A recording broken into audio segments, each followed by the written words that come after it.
we're live, ladies and gentlemen. Here we go. So you're a pro basketball player, Yes, sir. former college basketball player, Yes, sir. and from the Woodbridge area. From Woodbridge, man. for Okay, all right. So who is that? Let's get the names out there. Let's start with you, your background, and your name. What's your name? sure. Jeffrey Gordon from Woodbridge, Virginia. I'll put that on my tombstone. Okay. Okay. Formerly known as Hoodbridge. I don't know if they say that anymore, Yeah, but yeah. at least if you've been in the area long enough, you know the AKA Hoodbridge name, but I Yeah. love it. Yeah, I don't know if they still do that, but back in like 2008 to 13, I know that's what it was, but I'm old now, so I don't remember exactly. I don't know what the names are, the terms are for Woodbridge now. It's changed a lot since those days. Yeah. So anyway, why don't you give us a little bit of backstory? So we brought you onto the podcast. We love talking to different people who have different backgrounds, different experiences, and we really like to focus on people who have like accomplished something. So why don't you just give us the background of kind of, as we mentioned, we know you went the pro basketball route, but how you got there and where you started. Yeah, I'm from Woodbridge, Virginia, through and through. My journey started at the Boys and Girls Club, local Boys and Girls Club, just hooping, getting to know the game from like a position of just having fun with it. I actually started as a football player, which is insane. Nice. A lot of people don't know that. I think I was a running back. I was going to ask what position. Yeah, I was a running back, but like my problem was I fumbled too much. So it was either a touchdown or a fumble, so there was no in between. And I think one day it was like an Oklahoma drill. I got hit bad. Then I went to the next practice. I was kind of like, I don't really need to be doing this. Quit, and then went straight into basketball.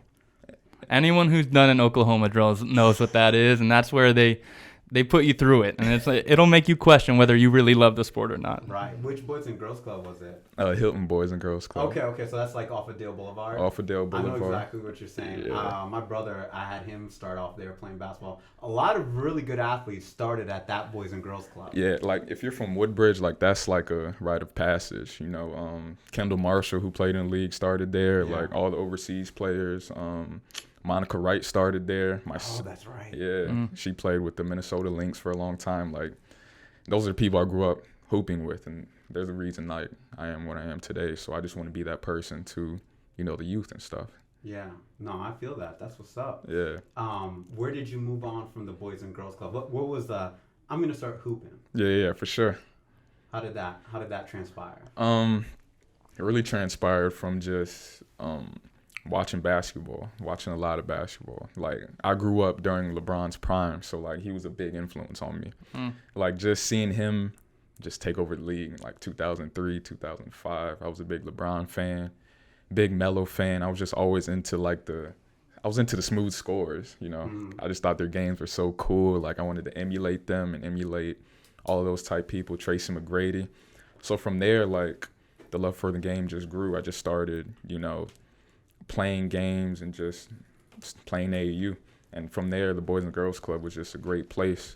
I remember vividly just, because we would have games like after school. I remember vividly going to school, coming to the Boys and Girls Club, getting shots up, maybe playing pool, and then staying there the rest of the day. And then at 7 p.m., just playing games with my friends. So it built a culture of friendship and just having fun playing basketball. And were those just like, you mentioned a lot of talent that was at the Boys and Girls Club. Was that just a group of people that were like playing pickup and like ones and twos, or was it like an organized league at the Boys and Girls Club? Yeah, so Boys and Girls Club, I believe, I don't know if it's changed or anything, but like from 7 to 9 and then from 10 to 12.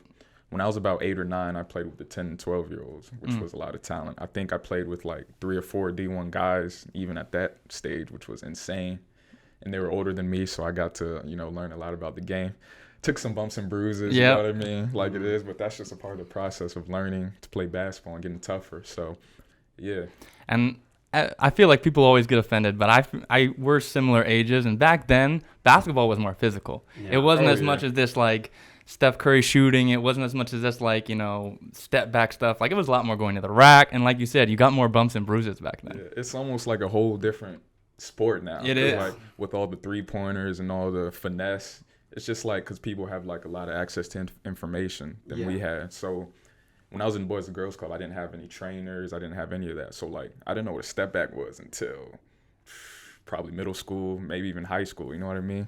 I feel like kids nowadays, like they know step backs, they know Curry, they know like James Harden moves. Like it's just insane the access of information they have. Do you think that makes them better, or do you think like they're actually in a weird way worse than like kids at our age growing up? That's a great question. I think they're more skilled for sure. Like the things they could do at a young age are way more than things I could do. But like as far as like feel for the game, you know what I mean, knowing how to cut, knowing how to set screens, knowing how to play without the ball, I think they lack way more because we played way more pickup. You know, we have way more of a feel for the game. So like skill-wise, yeah, but I think they've lost that essence of just, you know, learning the game through bumps and bruises and stuff. Like there's more instant gratification with basketball now. So yeah. I think you had a. I was gonna say maybe it's a generational thing because I go on this rant all the time. I remember we played basketball together since we were kindergarten, first grade, and I remember going to, it wasn't a boys and girls club, but we would go to recs and like play, and it was always just like there were hordes of people and you were just trying to get on next, and then you were like fighting to stay on. So there was like a court culture around it where it was just like you're trying to get as many games in as possible.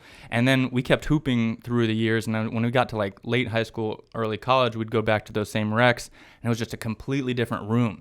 Like you said, it was trainers who were with individual kids or groups of 2 and 3 training them versus like learning the game on the court. So I've just thought I was interested to hear your opinion as to, are there pros, are there cons, what are the benefits to that type of stuff? Yeah, and I think they've lost like, because when I was younger, I used to hoop with older kids. As a younger kid, you're not going to take all the shots. You know, you're not going to be the main guy, and you just don't want to mess up. That's a great point. You're going to play defense. You know what I'm saying? You're going to talk on defense. You're going to go for steals, maybe even dive on the floor. Like, I think they've lost that essence, too. Like, everybody wants to be a superstar, but there was like a rite of passage. You had to earn yourself to get picked up. Exactly. Like you couldn't be a scrub. You had to get picked up. And if you got picked up and you were the worst player, you had to do all those intangibles. You were hustling, you were rebounding, you were doing that. And like you said, you're not just getting up 30, 40, 50 shots in a training session. Yeah. I always noticed like when I played certain kids that trained, because I only played pickup. Like I've talked to you and you know this, like I only played pickup growing up. I went to like only a few training sessions in high school. But most of the basketball that I played was straight pickup, and like I'm a smaller guard, so like when I would play basketball, I would learn all of these weird things that I feel like kids don't learn just training, like how to guard a bigger defender. Yeah. Because they're just like, especially in those days, like I don't see it as much. I don't see as much adults playing pickup. Like, you know, if you go to a rec center, you might still see some kids. It's never as packed as like when we were growing up. But you'll see like maybe a few adults. But back in when I was growing up, there were so many adults, so many teenagers, and I would have to guard grown men who would just post me up immediately. Like, mouse in the house. Yeah. And you'd have to figure out how to front them, you know, or how to do different things. And you'd have an old head behind you, like, man, do this, man, do that. You'd always have like one old head giving you advice. Coaching you up. Because you're getting cooked. Yeah. You're getting cooked. I got cooked. I'm not even gonna lie. Speak for yourself. All of us are getting Everyone's cooked. got I've got cooked. Pickup, man. Bro, I've been posted up since I was out the womb, it feels like. 'Cause I'm already a skinny guard, you know what I mean? Yeah. I was only probably $110 soaking wet, so I had to do all that stuff, grab jerseys, you know what I'm saying, front the post, all that little stuff I had to learn. And it's helped me like moving forward too. So I think they've lost that essence of basketball too, which is, it's like it takes like a purity away from the game, because I feel like basketball is not really all the glamorous game, which is what I like. You know what I'm saying? I like when it gets dirty like that, and I like when it gets hectic, because that's when it gets more competitive. And I think that's what the next generation's missing the most. I remember you gave me a word for what you used for yourself, which I thought was a beautiful word. I don't think I told you about this, but you described yourself as a basketball purist. Because I asked him, because he plays, you know, overseas, so I asked him like, have you ever considered like just taking a camera, recording yourself playing pickup? Because I know he can cook people and just make content. And he was like, I could, you know, you said like, you know, it can be like some people, they're gimmicky, but I'm a basketball purist. Like, let me not explain for you. What do you mean by a basketball purist? I mean, I think with the YouTube and everything else, you know what I'm saying, it's great. A lot of people are making their money, but I feel like it takes a level of, you know, respect out of the game. Like it's kind of a little more gimmicky than actually like basketball. Because I think a big part of basketball is just respect. Like that's what really drives me, like getting respect from your opponent. You know what I'm saying? After you play the game, dapping them up, like we just went to war and stuff. You know what I mean? it's not always about the money. It's not always about the eyes. It's just the respect factor of your opponent in the game. And like, it's not that I wouldn't do it. It's just I feel like that takes a level of purity out the game. Like I said, I grew up like you did, playing a lot of pickup, you know what I mean? Just competing with people. And I feel like the competition just isn't the same when there's cameras and when you're just trying to get content. When you're trying to start a fight, you're trying to talk trash with people. Yeah. Like that happens naturally, but like that's just not the pure essence of the game, in my opinion. So people act differently on camera. You're right. Like if you know there's a camera on you, you're gonna act a certain way. But if we were just playing pickup back in the day and you're just focused on the game, you're 100% right. It's pure. And what I liked about basketball back then is there was like a certain mystery about basketball. Like if you heard somebody was cooking, you heard somebody was nice, it was word of mouth. You know what I mean? Yeah. That's a great point. I never thought about that. You had like a rep that had to get validated in the moment. It's not like you'd go look them up on YouTube. And then like such a good point. If they pull up to the runs, like you have to kill, like you have to guard your reputation. Like I miss those days. And like there's cameras in training sessions. You know, we've trained, we trained with the same trainers. There was no cameras. It seemed like, you put your pain in during the game. Like that's when what happens comes out. And like now there's cameras in every workout, cameras in pickup, which is kind of insane to me. Like I miss the mystery of the game. Like he's a killer. Like he was doing this and that without even seeing it, and you would have to see it for yourself. Yeah, and it's funny, and it's so funny. I didn't think we'd go this direction with this podcast, but I love that we're going there. So, I moved to Woodbridge, and I'll say this: I don't know what it's like now, but when I moved to Woodbridge has, compared to other parts of Virginia, like such a competitive spirit in basketball when I was growing up. Between like 2008, I would say, to like 2013, I think it kind of started shifting a little bit, even 14, 15, a little bit. But like I remember like going to Dale City Rec, it used to be full of demons. Yeah. Like was D1,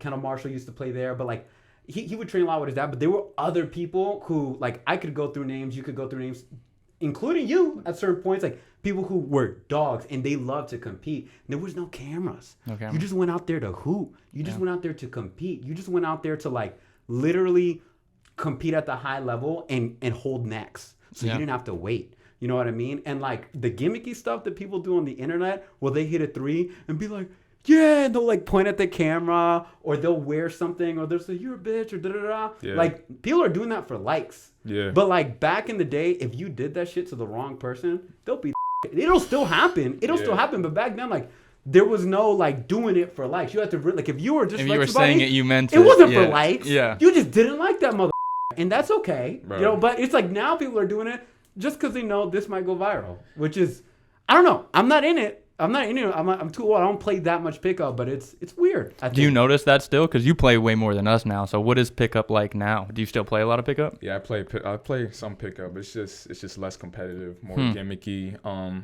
One thing I like about pickup is I'm not somebody who wants to bring my five in. I want to play with different people, play with different, teams against different teams. A lot of people bringing their five in, which is okay, but like I feel like it's better when we mix things up. You know what I'm saying? So a lot of like buddy type stuff, like everything's just more friendly, you know what I mean? And like the essence of basketball to me is friendly. Like I'm the friendliest person ever, but when we get across those lines, like it's something totally different. Yeah. It's funny you say that about the rec center, because like I play people with like on house arrest. I played a team with 3 D1 players and somebody with a house arrest bracelet on their phone. I may have seen that day, because I know there were people like that, but I know one particular dude. I don't know, maybe you were there for that day. Like Dale City, shout out to Dale City Rec Center. Man, shout out to They're Dale different City. now. It's a different vibe there altogether. But like back in the day, it used to be packed with basketball players who played at like really high levels, and everybody just wanted to hold the next. It'd be next, but it wouldn't be like no scrubs getting on. It was just like straight dogs in there, you know what I mean? And like you could tell like some motherfuckers did just get off. I remember one time, I don't know if you were there, like my brother and sister were like training, so they were on one side of the court and I was on the other side playing pickup, and somebody was like, I got a gun, and everybody had to leave for the day because it got that serious, like for whatever reason, and it shouldn't have been that serious. Not condoning it, but I'm just saying it was so much more intense than like what I see. I don't see super intense places for pickup as much anymore. Yeah, and like I have a story. One of my friends, man, they got into a brawl at Dale City Rec Center. Like, Yeah, I apparently saw a somebody bunch of had them there. Yeah. brass knuckles in their backpack. No way. gosh. Like that, You had to prepare to go to Dale City Rec. You're like, what weapon am I bringing today? that's like a Grand Theft Auto level weapon. Like somebody else bringing nunchucks out the backpack. Like That's so funny. so yeah, man. It was just a whole different time period, and like I feel like if I grew up in this time period, I'd be a totally different basketball player. Yeah. Probably a little more skilled, but like the grit I needed and moving forward probably wouldn't be as much as I. And I think to your point, you see it in kind of all levels of the game. Like if you look at the NBA players you talked about with like Melo and Tracy McGrady, those were all skilled players, but they all had some like Melo had a mean post up and he would like put his shoulder in your chest. And just basketball in general, I know people hate on it that old heads say this, but like it was a more physical sport. And more importantly, to the point you said, they weren't all best friends. Like it seems like the NBA now is just they're all best friends and they're all like creating super teams and all of that. And even like you were saying with like he likes playing pickup with someone that he doesn't know, and it's just like, this is our team, let's go run it. Now it's like, what super team can we create to give us the best chance of winning? So the whole landscape of basketball from pickup to the NBA has seemed to change. I don't know if you like it, but I feel like it's taken something away. I think it's hard for me to evaluate just like the scheme of it because I'm just not a kid anymore. Yeah. You know what I mean? And I feel like, I had my time where I got to play a lot and like, not feel terrible the next day and be competitive and be with my friends. But, it's different. I'm not going to lie. Growing up, I used to play basketball, pick up, and I didn't care who I ran with. I was like, I'll play with anybody. Now, I care. Because I also because it's more gimmicky. Like I noticed, like if you play with kids now, they're all just jacking shots. They're not up. passing at all. They don't even care about winning. Like Yeah, if they lose, exactly. they're like whatever. Like I even as an adult, and I'm old for basketball terms. If I lose, I'm sick, and I get sick. And kids are just like they're like whatever, and they're just on their phones, and I'm like, I'm sick. It's just different. And when we were growing up, like we didn't care. You say that how you didn't care about who you played. I remember that about you actually because I've actually known Jeffrey since he was in like 8th grade. He came into the school that I played at after I graduated, and like I told him already, but he came in with it was like you, Cameron, Denmark, and Devery, but Devery was older than him. But I remember like the three of you guys came in. You guys were all really good for your ages. And but I do remember just watching you grow, and I would notice a lot of times after training sessions, you would play pickup, and you didn't give a who you were playing with. You'd be like, I'm playing, and you would come in, compete. Like you were different, and you compete on both sides. You would love to get buckets, but you also love to strap. Yeah. The very first time we ever played, I had the same thing we talked about earlier. It was like mystery. Like feel like, oh man, these kids coming into the school, like they're good. They show up for some reason. The same day I heard about them, they happened to show up to the Dale City Rec, and they played pickup after they had trained. And so we're playing against each other, and Jeffrey guarded me. Jeffrey was like, I want to guard him. I remember that. I'm like, okay, like the bigger one of them, because you were taller than Kevin DeMar. You were guarding me, and you did like a really good job for your age, And Yeah. I was like, oh, these kids are going to be good. So since you played so much basketball, who have been some of the best players you've had to go up and do that competing against? So I played on the Under Armour circuit Oh, in like 2015. Mm-hmm. So I played the 2 number 1 picks back to back because Dang. DeAndre Ayton was playing up on the team. You played Supreme against Court. DeAndre Ayton? Played against DeAndre Ayton, and then I played against Markelle Fultz as well. Oh, yeah. A couple times. Oh, that's true. He was around he's at the same age as y'all. Yeah, we're the same. I witnessed his whole blow up because he played for the same AU team I played for. Like he played up one season. It was insane. Like, I don't know if you guys know a lot about AAU and stuff. There's like the local like big shot tournaments and stuff. He was doing the local big shot tournaments.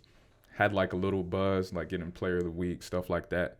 Then he played on my AU team, like on the older team. Played in Vegas, which was a huge tournament. Did his thing. I think he got like one offer from Rhode Island, and then like played in another tournament, and then he got like Maryland, and then it was over. And then like 6 months later, like this is the number 1 guy in the country. That's crazy. Yeah. And so when I played on that circuit, it was insane. I actually did the math on how many NBA players I've played. It's probably I know 15 for sure, but there's like fringe guys who are in NBA, so it's probably somewhere near 20. Wow. And like during that time frame, it's crazy playing against those guys because they always have mixtapes and stuff. So Yeah. there was like a 2-month period where like I would look at every mixtape and be on the receiving end of it. That's tough. Yeah, so like No, go ahead. My bad. so yeah, it was just insane in the amount of, you know, players I've played, but it's prepared me for the pro game. Like there's nobody I'm afraid of playing or anything like that, because I've been playing them since 17, 16.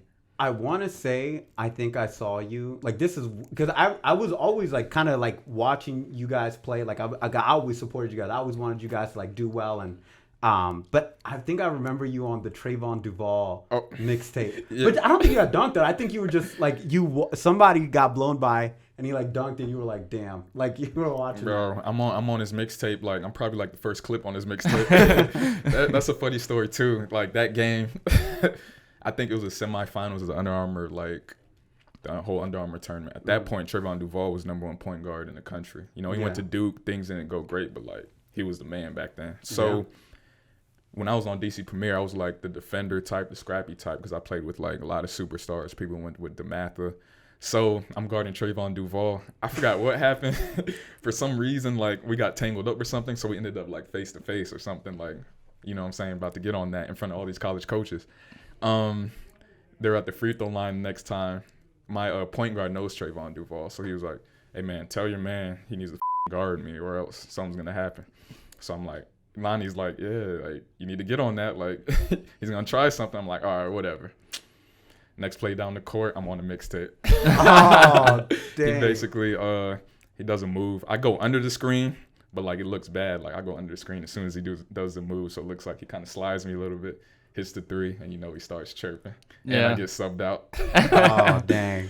Well, I always say this. If you're a real defender, you're going to get crossed at some point. You're going to get a shot in your face. Like, you're there. You're putting yourself in the position. So it's got to happen, especially with the caliber you're playing. Like, you're playing people who do that on pros. Like, that's crazy. Yeah. It was insane. And, like, that gave me, like, reason to, like, I can't look at the crowd when I play. Like, that's helped me in college, because if you look at the crowd, people you see on TV, you see Jim Boeheim, Mike Krzyzewski, you know what I'm saying? Bill Self, like it's insane. Wow. I think one game I looked at the crowd and I like stood there for like 3 minutes and then like went back to reality. So since then, like never look at the crowd, you know what I'm saying? Just focus on the game. Yeah. It's a good tip for future hoopers. If you're going to be in front of crowds, block them out. Pro tip. Yeah. Some people could do it, but not me. I'll get froze up. Yeah.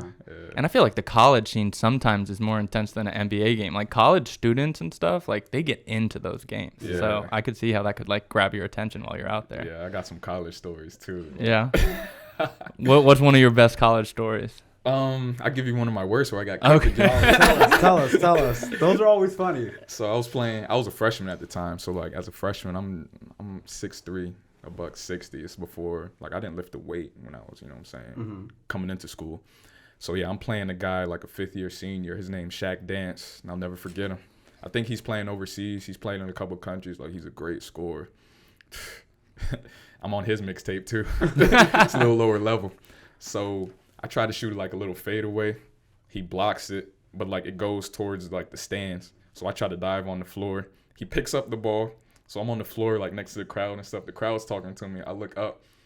He euros and dunks on my big man. Oh, no. He got a full play highlight. So I'm pretty sure I'm like the starting clip on his highlight. Like he's a great player. This is me cooking this dude. So. Yeah. But it builds character too. I got a couple people too. Like, Yeah. But probably my best college time cooking somebody else was, I think my sophomore year we played UNC Chapel Hill. The year after they won a national championship. Wow. So they were returning like Theo Penson, Luke May, Seventh Woods was on the team, Joe Barry, but he didn't play, and Cameron Johnson was on the team. So like at that point it was like his first game, you know what I'm saying? So he didn't play well, and I was going at him. Like you were on that night? I was going at him. Cam Johnson, like the one on the Suns? Yeah. Or on the Nets now? Yeah, the one on the Nets, Wow. Cam Johnson. So, and he's really all of 6'9", which is insane. He's a 2 guard too. So, That's but yeah, crazy. he had about, I think, 10, 12 points. He was like 4 for 11, and I had like 13 to 15. And we ended up losing by, I think, 9 points. So Dang, to UNC, that's good. Yeah. So after that, like my confidence just skyrocketed. So You're like, I'm him. yeah, a little bit. And then I got humbled some more, but we'll talk about that later. What other big name schools did you play against out there? Because So- playing UNC, that's crazy. Yeah. Like, Yeah. was it at UNC? It was at UNC. Dang, that's first a- game of the season. That's a dream. Yeah. What was that like?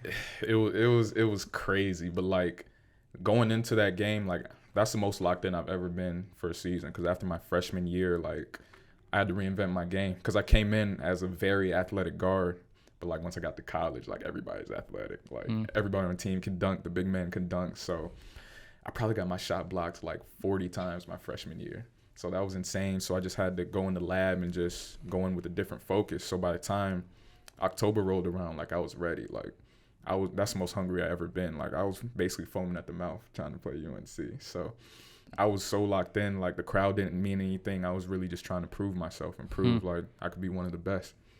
But as far as the actual experience, like it was great. But like once you get in between those lines, like it's straight basketball. But like looking back at it, like it's insane that we did that. It's insane, how good we did against somebody who's making $100 million right now. So Yeah. we also played my first game of my freshman year. My first game ever was against NC State, Oh, no way. and they had Dennis Smith, and that was And he was bouncy. man, that was his first college game too. So I'm Yeah. like, is he gonna be nervous? Like, what's going on? 27 points, like 8 rebounds, like 6 assists. I'm like, yeah, this is a totally different level. I did well that game too. I think I had 13, but we had got blown out by like 40, 50. Damn. It wasn't like UNC because we weren't in it the whole time. So I came off the bench. We had like a senior laden team, and like they were down 40 before I even got in. So it was just hooping. So Yeah, then you got to go out and do your thing. yeah, there was Prove really yourself. no pressure with that. But yeah, and I think they had a couple others. They had Omar Yurtseven, who plays for the Miami Heat. Like he's with them. So and like a bunch of pros. So it was it was insane. Dang. Yeah. That's wild. Have you found that caliber? Because like, where are you at now, hooping wise? Where are you playing? And give that to the audience. So last season I was in Romania League One, and before that I was in Ireland First League and Scotland First League. It's just the caliber of those hoopers is very similar to the caliber you see overseas. Really? There's not a huge difference between the superstars. There's a huge difference. The guys who average 10 to 15 points, there's a huge difference. But like, if they're like a bench player or a G League player and overseas, there's not a huge skill gap. You know what I mean?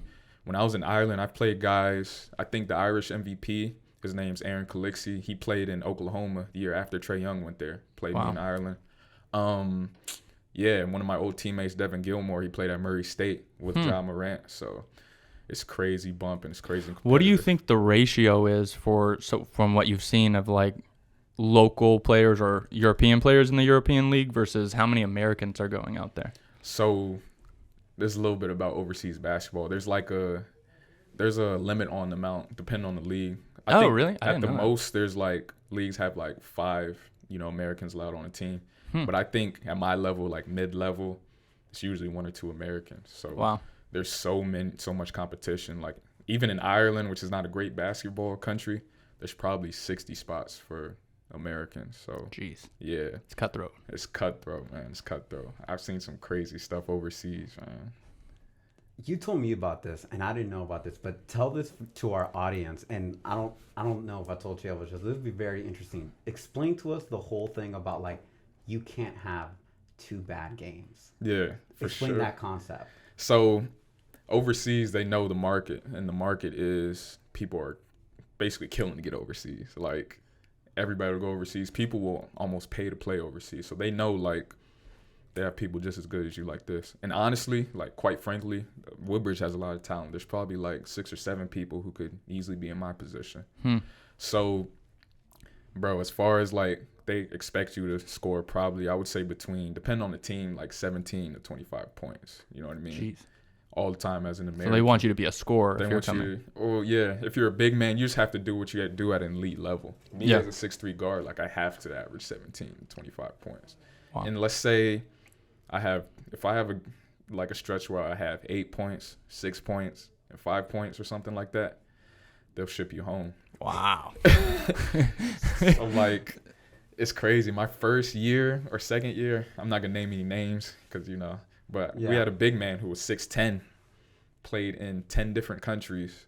He had like a bad stretch, and he got sent home. And he's a 6'10" big man who played in 10 different countries. That was like my welcome to overseas moment. Like, this is real. Like, this is crazy. He was from the U.S.? Yeah, he was from the U.S.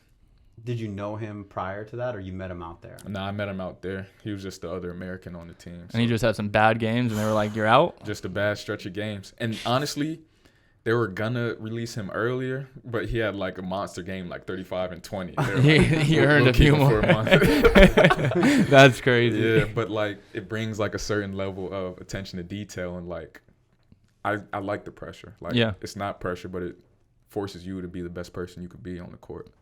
No, that's really interesting because I feel like people will react to that one of two ways. Either like the stress just overwhelms them if they have one bad game and then they get in their head, or like how you're describing it is like, hey, this is going to keep me on my P's and Q's, and like I got to be hooping and stay on top of my stuff. Yeah. For sure. Is there a lot of kind of sidetracking? Is it a lot of temptation outside of basketball in Europe? Like when you're traveling, I always like when I'm traveling, I'm vacationing. So when you're in Europe, like what is that like? And you're a pro basketball player. Man, it's a lot of temptation. Is there? I'm just going to say that off the rip. There's a lot of temptation.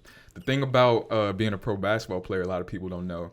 Most leagues, you only play one game a week, and that's on the weekend. So either Friday or Saturday. And you practice twice, maybe. My old team, we had 2 days, like twice a week, maybe, and then just one practice.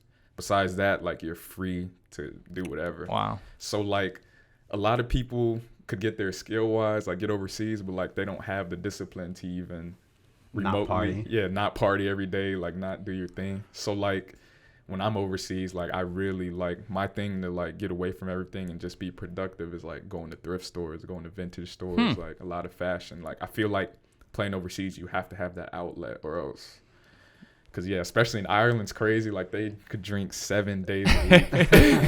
The rumors are true. 7 days a week. Like, you'll be walking down the street talking to somebody, like, just a casual conversation, like, at the bus or anything. They're like, yeah, do you want to go get a pint? Like, that's so funny. Like, on a Monday at 4 p.m. So, like, it's a lot of temptation. But, like, that comes apart with growing up and, having that discipline. So, for sure. Yeah. Do you think your time because I know you played at Evangel, do you think any of that stuff played into, your discipline today? Oh, yeah, tremendously. Because, you know how it was. Like, our schedule was just strictly basketball. So, like, the most we would do is maybe go to the mall or, like, go to a football game on Friday. But, like, usually, even if we had a game, we'd go in school all day, have the game, and then go straight to training. Like, that discipline really helped me out, and it really pushed me to become the best player I could be as well. But I still, like, when I was in college, I had to, like, find my discipline again, because that was a whole nother set of temptations, a lot of partying. Yeah. I think as a freshman, like, I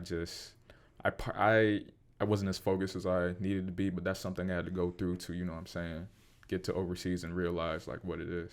And it's almost like a filtering process. There's been, I remember from high school and seeing it in college, and like even when you see people get to the NBA, like it's like a factor that some people just can't resist the temptations, and it's not because they didn't have the talent. It's not that they weren't athletic. It's not that they weren't a good hooper. It's just the other stuff got them eliminated from it. So yeah, that's like another discipline you have to have. In addition to being a good hooper, you got to be able to resist all that out there. Right. Yeah. And I'm just a really perceptive person, you know what I mean? So I watch other people, I watch successful people, how they move.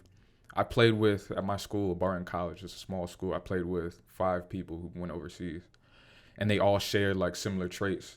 They were all very chill, they're about their business, and they didn't party as much. Like, you wouldn't see them partying as much. So it's just like taking what they do great and, doing it for myself as well. So that was great. Yeah. Okay. I got a couple more follow-up questions that I was like, let me make sure I do ask these. So the first one is, what was it like being in Romania, like during that time? Because I know there's been a lot of like stuff going on in Eastern Europe, right? Yeah. So like, what was that like? Because I'm sure that's, well, you also dealt with being a basketball player during COVID, right? Yeah. And now then you go to Romania, and then there's some friction out there. So like, what was the vibe like? What was being in Romania like as a pro basketball player? Interestingly enough, I never felt more safe. Really? In Romania. Yeah. But don't get me wrong, I watched a lot of BBC News. Like, Yeah. I had the alerts on my phone. But, like, yeah, my teammates told me, like, you know, we're part of NATO. So if something goes down, like, it's going to be a world war. So that gave me, Wow. that eased my tension and stuff. But, like, as far as the people and as far as living there, like, nobody has guns. Police don't even have guns. People are all nice. And it's, like, it's very, like, they care about things that money can't buy. Like, I remember when we went out, the first time we went out, I asked my teammate, like, what's the dress code? He was like, what's the dress code? Like, you can wear jeans and a t-shirt. Like, wear what you want. Yeah. And it just, I like Romania. I like the simplicity of the people, how they're hardworking people and they're really respectful. So I have nothing but good things to say about Romania for sure. But as far as like the Ukraine stuff, I remember there was times, because we're in the DC area, so there's a lot of helicopters and planes and stuff. There was times it would be like 2 a.m. or something. So I'll be half asleep and I would hear like a plane. I'm like, that's normal. Yeah. But then like it registers in my mind, like, hold on. Why that plane's I'm not out in there. DC. I'm in Romania. Is it going down? I think I might have texted my girlfriend at the time, like, yo, like, I love you. Like, plane or something. That's so funny.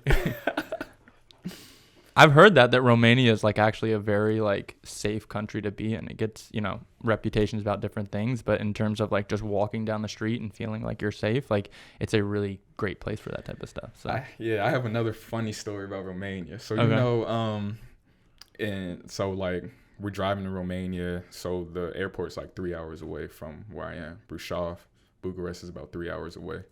So we're driving, and I'm looking at it, and it's like desolate. I'm seeing like wild dogs, like pigs. I'm like, wow, where's the city? They're like, don't worry, we're going the back way. We're going the back way. So we continue driving.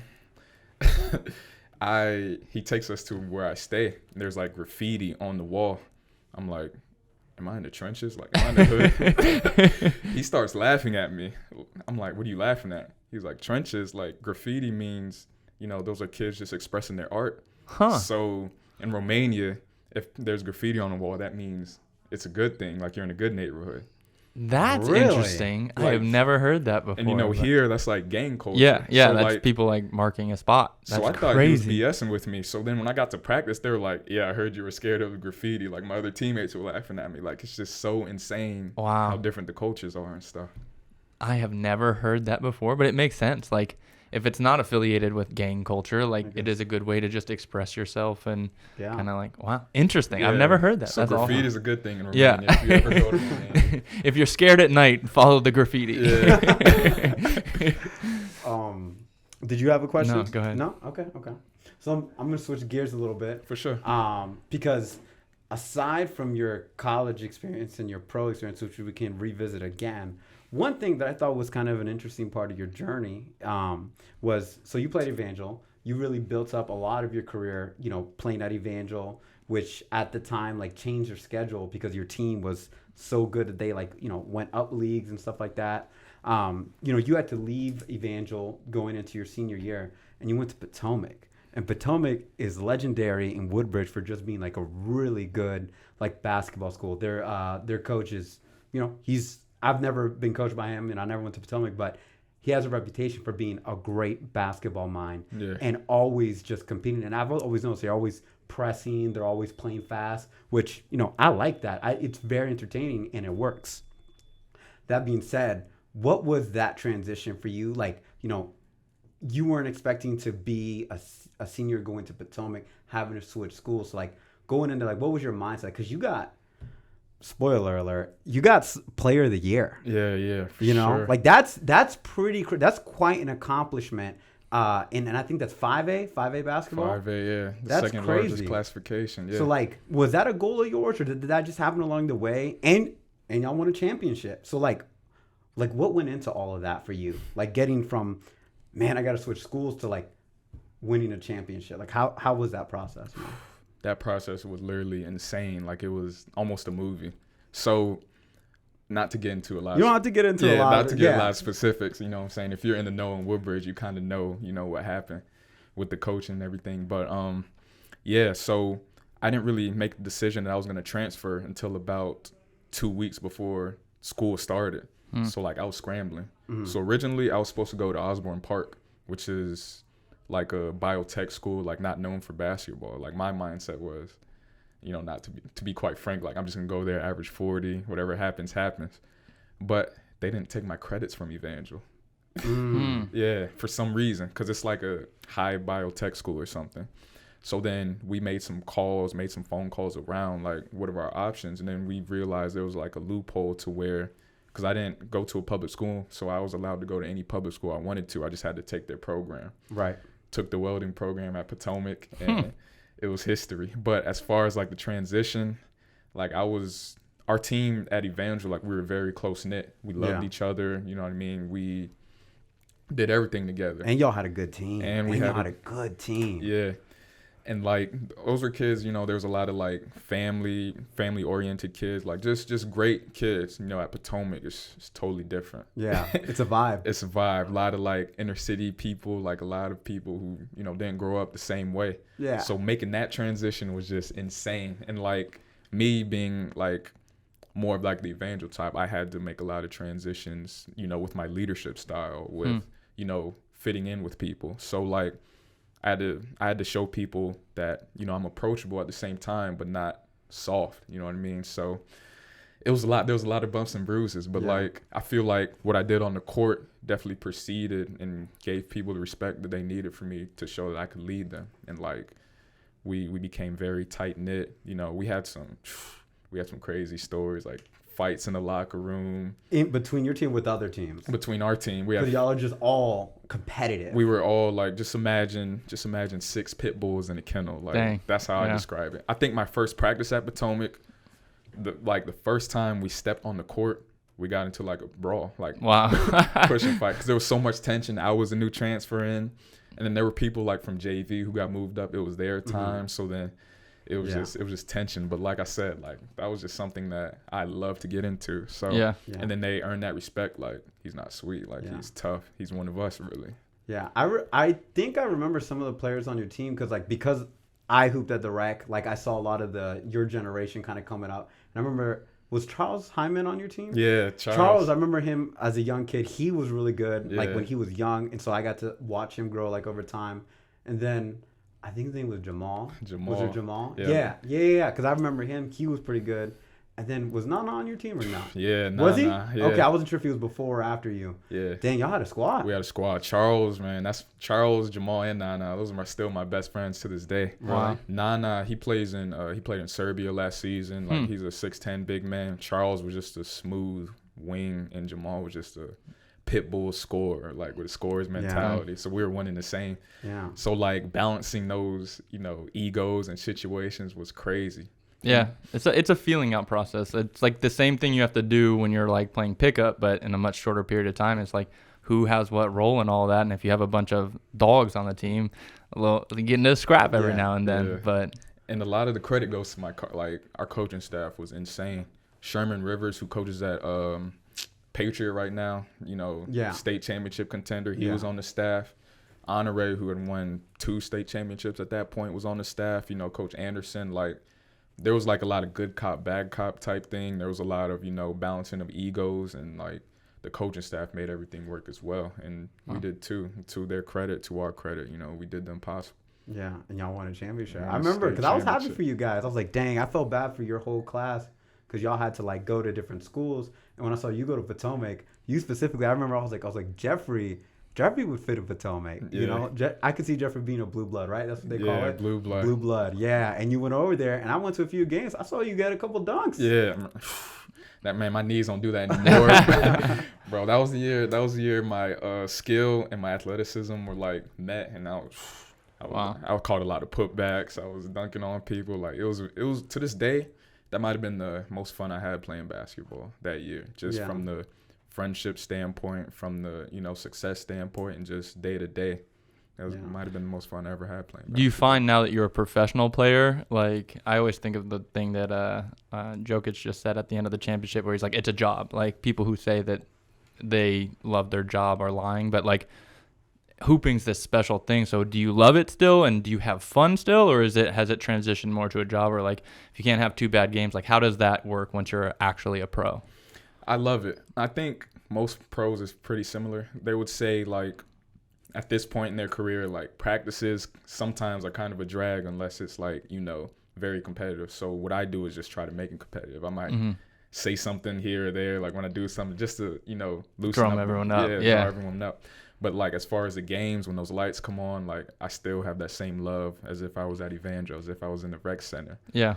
And I think, you know, the big games or any game really, that's when I'm at my best. But it's just like practice sometimes and just like going through scouts and stuff. Like that can be a drag. Like that feels more like a job, but like it's the best job ever. Yeah, literally. At the end of the day. So. I wish I could be a pro basketball player. Yeah, but that's dope, man. And then like player of the year. Was that a goal or did that just kind of happen? Like, what was your goal? Like, were you like, I want to win a championship, I want to be player of the year? Or were you just like, I just want to like do my best? Like, what was your mindset? I'm not even gonna lie to you. I'm really goal oriented. So okay. Nobody knows this about me. Like, this is the first. Like, I think when I was at Evangel, this is kind of psychotic. It's okay. It's okay. We're all psychos. Yeah. It's kind of psychotic. I think I had, and my parents could attest to this. Whoever been in my room could attest to this. I think only my parents know. I had like, you've accomplished nothing, like put on my ceiling. So every time, you know what I'm saying, I woke up, like that was the first thing I saw. I love that. So that's awesome. Once I got to Potomac, I just made a list of things I wanted to do. So the list went state championship, conference player of the year, region player of the year, state player of the year, and more offers. We won the conference championship. We won the regional championship. We won the state championship. I got conference player of the year. I got regional player of the year. I didn't get state player of the year. I got first team all state, which was cool. And then I think it was first team all Met, which is like, that's a big thing. That's DC, Maryland, Virginia. I think Markel Fultz was a... what you gonna do? Yeah. So I got on fourth team all Met. Yeah. And then the last thing was more offers. So I really accomplished everything. So I'm a firm believer if you plan out what you're going to do and put in the work, then it's going to happen. Because everything I've done up to this point has been like strategically planned to a certain degree. Did you guys play, and it's funny because I guess it'll tie into our roots a little bit. Did you guys play Wakefield for the championship or was it somebody else? Yeah, we played Wakefield for the regional championship. That's funny because some of those players on Wakefield, we played in pickup too. Oh, when we were playing in Arlington? Yeah, like I'll show you a picture of a couple of them and be like, oh, I remember those kids. Like they ended up playing their group, but they were a good team too. I think one of them, his name was like Dom or something like that. Yeah, and I think he's playing like overseas and he was really good. He used to guard him like Brandon. He was younger than us, but Taylor and him used to play at each other a few times. If I show you a picture, you'll be like, oh, I remember this kid. Yeah. I feel like 90% of our basketball happened in Arlington or Woodbridge. And it was like two cultures. So that's funny that they had a regional championship because like that's where we played it all. And there was an Arlington style and there's a Woodbridge style. So shout out to Dom Tham. There's a funny story with him too. I played him at Evangel at the Wakefield like spring league or something. This was when we were getting our buzz and stuff. But like this was the year I think they were in the state semifinals or state finals. Like they were the shit. You know what I mean?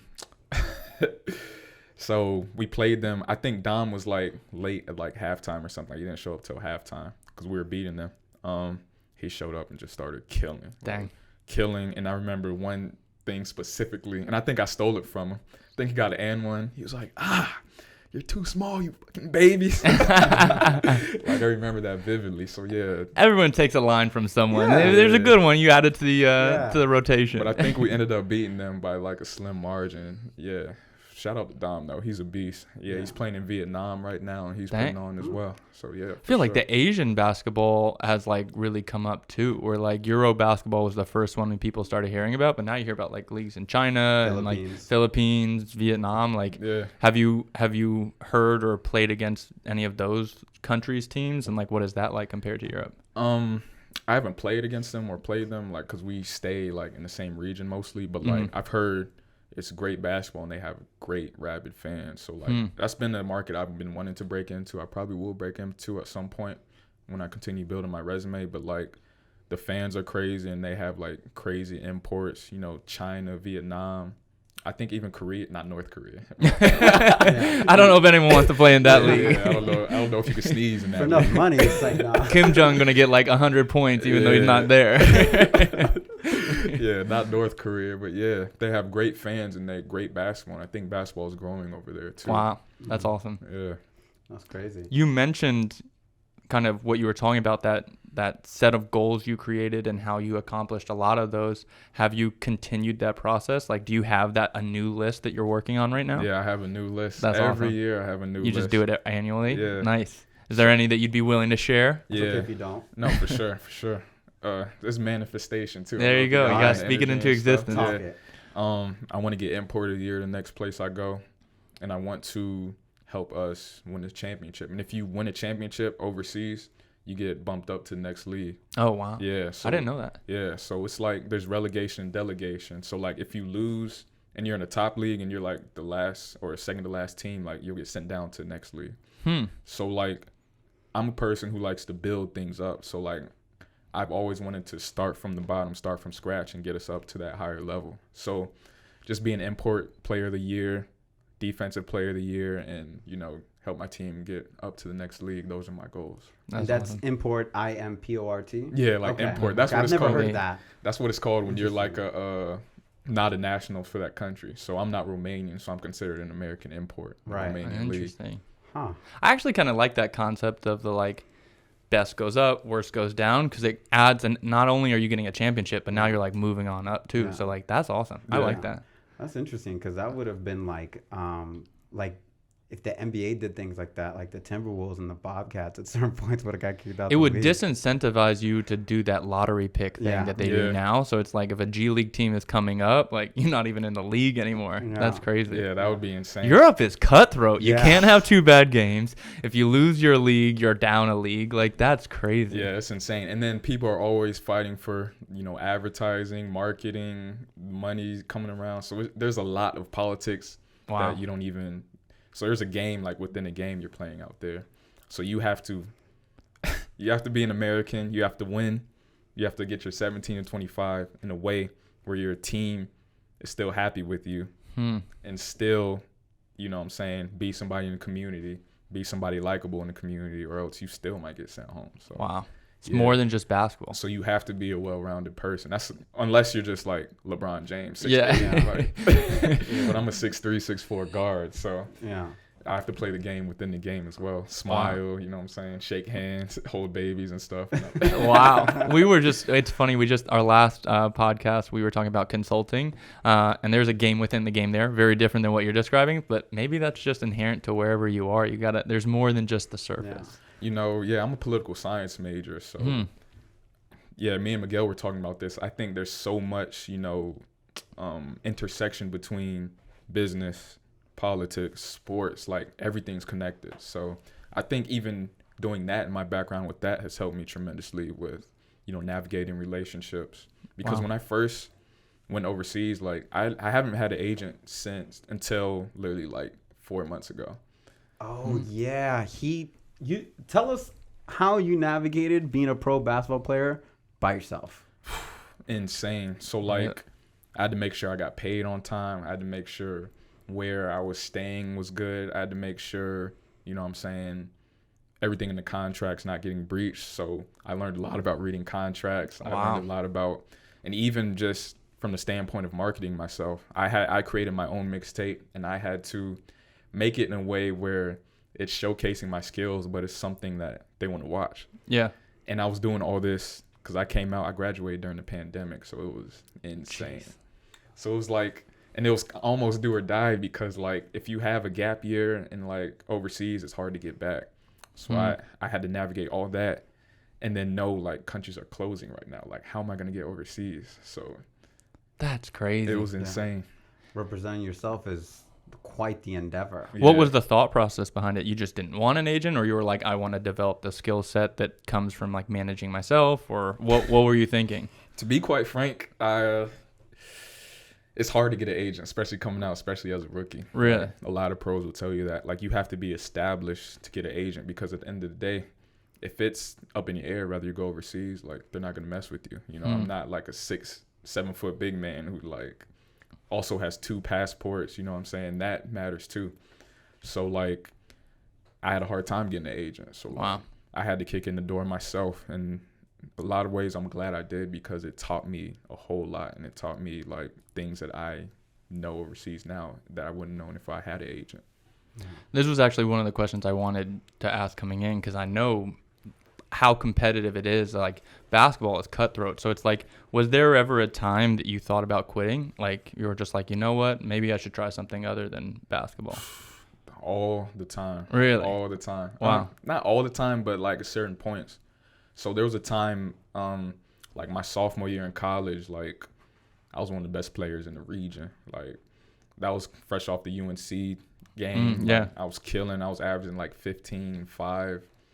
And then like my stats went down a little bit that year, but everything was cool. I ended up averaging, I think, 11 or 12 and 5, which is in college. Yeah, Like, it's hard. It's a different game than high school. that's great. But my next year I came in ready. I came in grinding, and then like I had like a hamstring injury like in preseason. So I was out for about a month. Like it was a bad, terrible tear. Like the back of my leg was black and everything. Dang. I was out for about a month, and like it was hard to get reintegrated into basketball. So like into the team, like with my position, because it was so like hard. That team, a little bit about that team, we like at a small school, like in a conference, you'll have like 3 players go overseas a year. We were 14th in the country at that time for a little bit, and I played with 3 pros. Wow. And we came off the bench. Wow.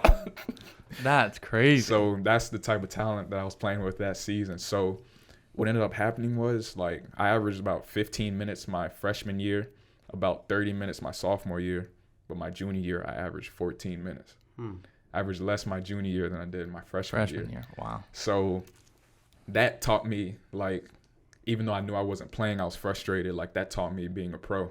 Like I was still putting in the work every day and still, you know, doing what I needed to do, because in my mind, I'm still a pro, even though I'm getting 14 minutes a game. Yeah. So yeah, but that was probably the low point of my like college career. What kept you going then? Just looking ahead, like Really?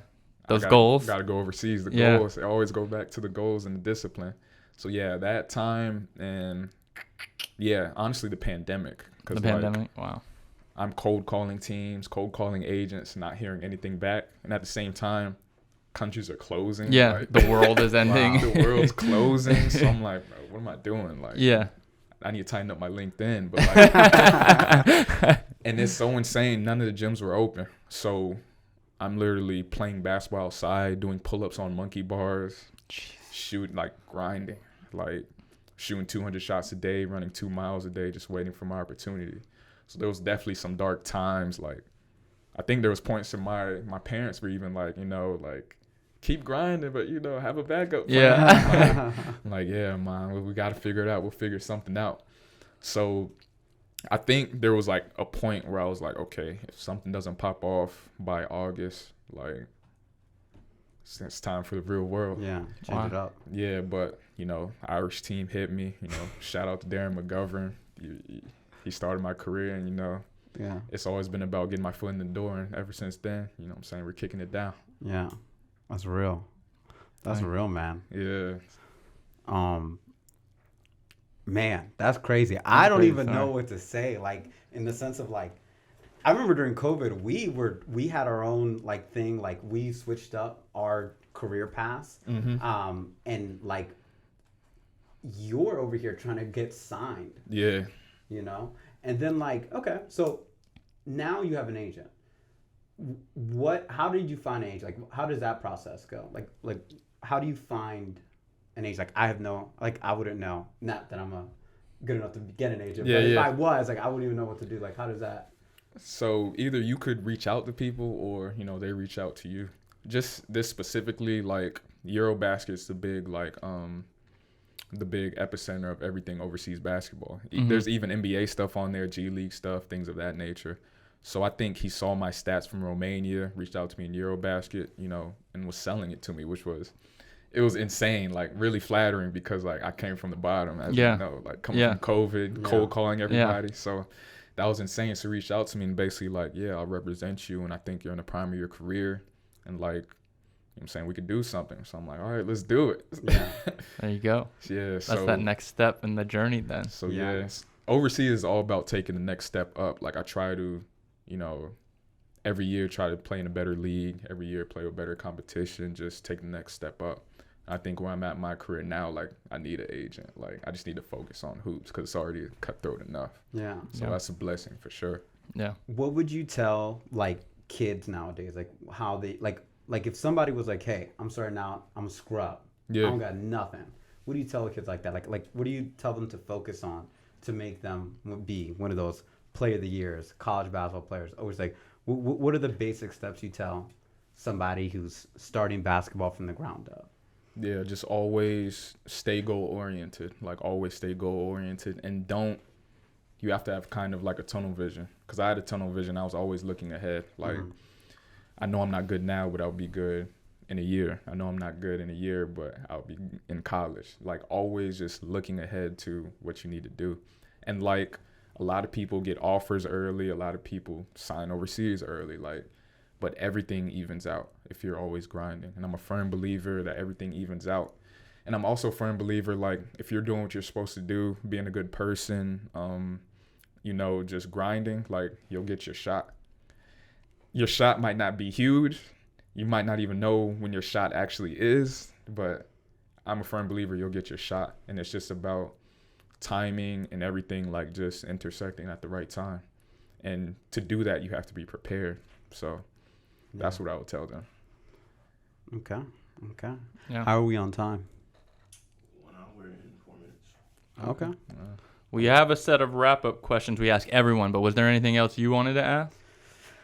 I think I'm good. All right, If- I'm going to if let for you some do the reason- honors then. Okay, I'll do the offers. Okay, sounds good. And this can be free flowing. Oh, That's yeah. the point of it. I don't know if you saw the other episodes, but it's just off the cuff, first thing that comes to your head. We like to have like real reactions to these questions. Oh, yeah, for sure. Have you seen these yet? Nah. That's Okay. okay. No worries. So our first question: are you a big fish in a little pond, or a little fish in a big pond? That's a great question. I think I'm a big fish in a little pond. Okay. I always imagine myself, I don't know if this is delusional or something, I just imagine myself as just large. Like, I always want to have a certain presence when I walk in a room. I always want to have a certain aura about me. Like, we talked about the mystery thing, like just Yeah. a certain mystery about me. Like, people have some type of opinion of me when I walk in the room. So Yeah. I would say big fish. Okay. You feel like you're a shark? Yeah, What I've kind always of been a shark? shark. What kind of shark? Tiger shark. Tiger shark. We real one. watch Shark Do Week. you want to be a big fish in a big pond? That's kind of a follow-up question. Yeah, for sure. That's One it. day. Sounds like I asked because it sounds like that's where you're trying to go. Is you want to be a big Yeah. fish in a big pond. One day. I think I have the personality for it, and Yeah. I think I have the mental capacity for it. So one day, Yeah. but I know It's I coming. got a long way Yeah. to go, though. For Love sure. it. Okay. I guess since we're on that track, do you have any NBA aspirations or no? You still have them? Like, Yeah, I have them, but like, there's only 450 players. right. I think 4,000 players play in the NBA of Mhm. all time who ever Yeah. played basketball. Wow, Like, I didn't have know that. That's 7 crazy. billion people. I have them, and like, I've seen weird things happen too. Like, Yeah. I could have a good season, stumble into the G League, play a good game, Yeah. get a 10-day. Yeah. So it's like, it's not really a main focus, but it's something that is on my mind for Yeah. sure. So I'm gonna try my hardest. Like, Yeah. Well, you can really hoop. If there are going to be some people, We'll who've put a never link seen to you, his You can mixtape. really hoop. Yeah. So, yeah, never say never, right? but a lot of work. You're definitely a lot of work. Yeah. Biggest regret in life or business? Biggest regret in life or business? That's a great question. Honestly, I can't say I have any regrets because I feel like even the things I've done wrong, even the things that happened, I feel like it was a lesson to me. Like, it was a reason to grow further, as cliche as that sounds.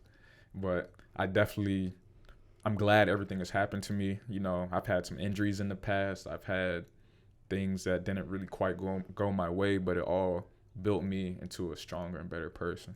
So I try not to live with any regrets, and I try to look at everything as a lesson. So I can't say I have any. Okay. That's fair. That's Yeah. fair. And, that means you've been living a good life.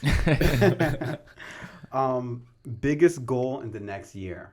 In the next year, like we just hit on, just helping my team get to the next league, trying to be the best guard in the whole country. Like, I've always been like one of the people to want to hold that mantle as the best.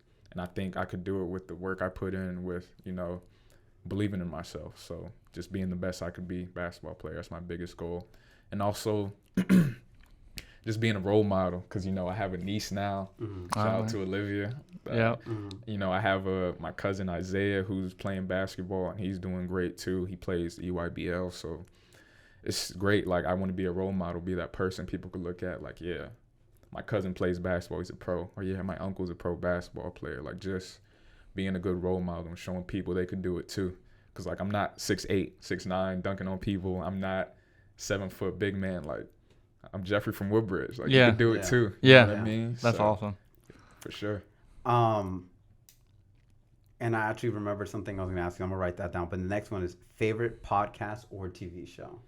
And we prefer a podcast, but not everyone listens to podcasts. So either way, but since it's a podcast we're on, if you have a podcast, we like to hear those. Yeah, my favorite podcast right now is Gil's Arena. Okay. Gil with Arenas' podcast. Yeah, I've heard of that. He Yeah. has some real takes on there. He has some hot takes. He doesn't hold back. Yeah, but there's this other podcast I used to listen to. I forgot what it was called. I don't want to misquote it.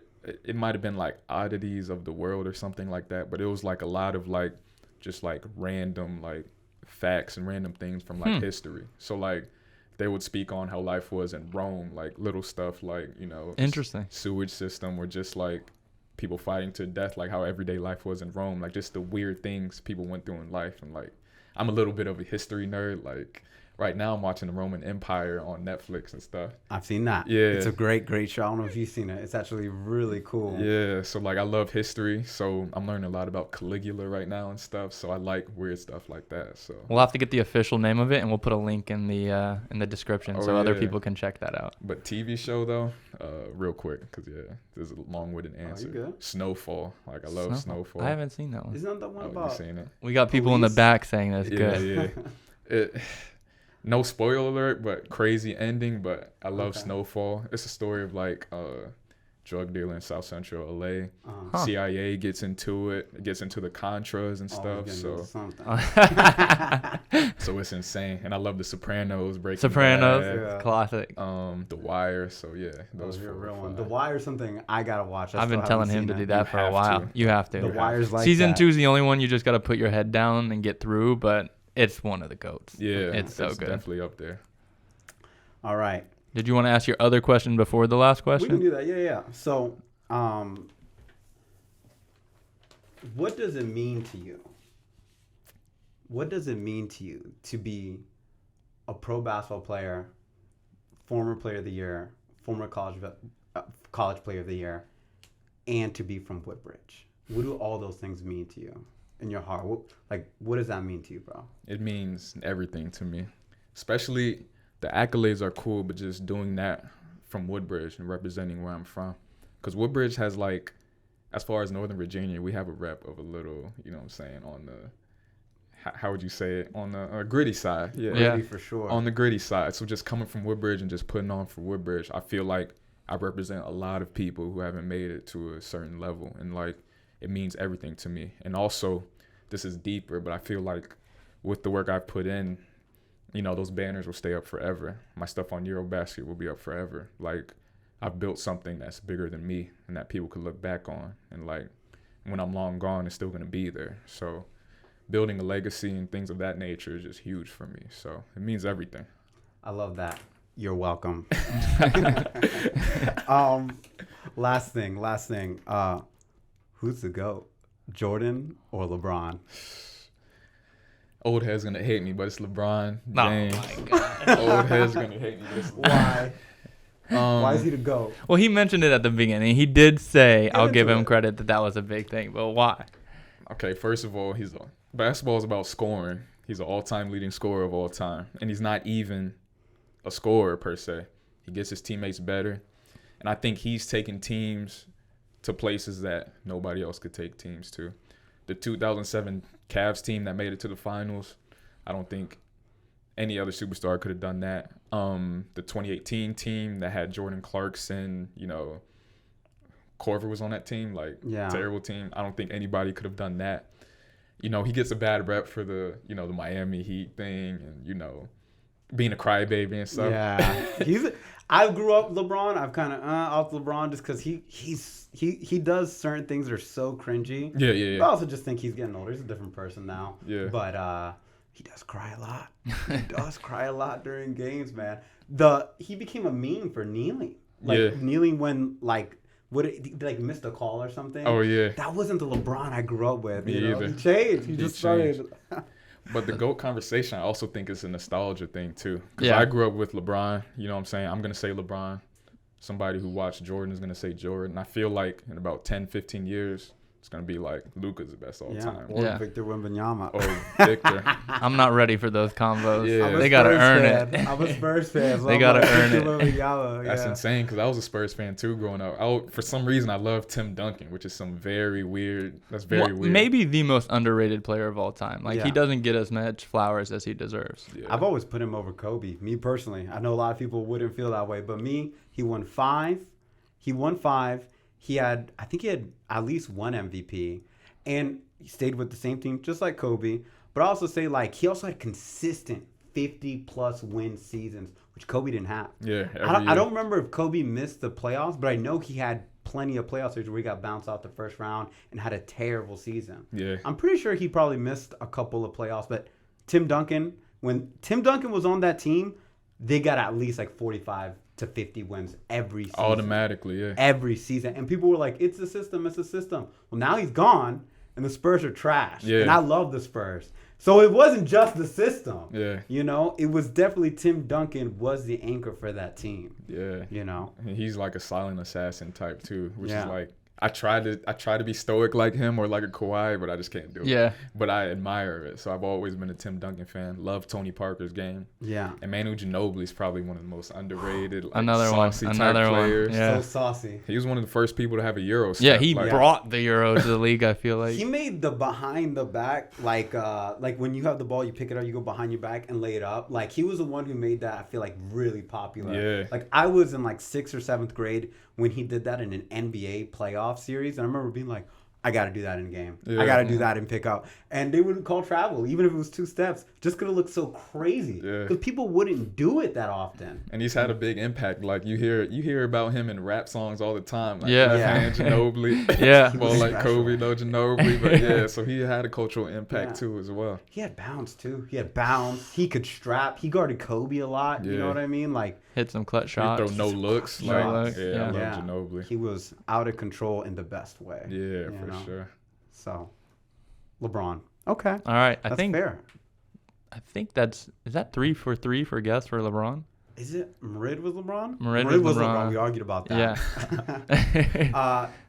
Travis said Kobe, didn't he? Yeah, Travis didn't even give one or the didn't other. give He a went solid Kobe. one, I think. Or Yeah. Maybe he went Okay, Kobe. so Okay. 2-0 LeBron. That's fair. Interesting. Yeah. All right. I love it. I love Yeah. it. All right. That's Well, we fair. love it. And it's topical with you. You have probably the most clout for the answer Yeah. for given your background. But this was amazing. I didn't know a lot of your backstory coming into this. So it was honestly awesome to hear it, kind of to see your journey of how you've gotten here. And I bet those goals are going to happen. The fact that Yeah. you're writing them down and you're disciplined, I'm excited to see what comes next. For Yeah, sure, man. for I sure. appreciate If it. you ever win, you know what I'm saying? All these things, we'll definitely, reach out. I'm sure Yeah. there'll be a part 2 one day. But, hey, man, thank you for coming out, man. You're our first ever pro athlete to come on the pod. So thanks for coming on and chopping it up with us. Yeah, for sure. You guys have a great setup, and I love, just chopping it up with you guys. Yeah. Getting deep into certain things. It was great. We'll do a part 2 for sure. Yeah. Part 2 is on the way. Yes, Don't doubt sir. it.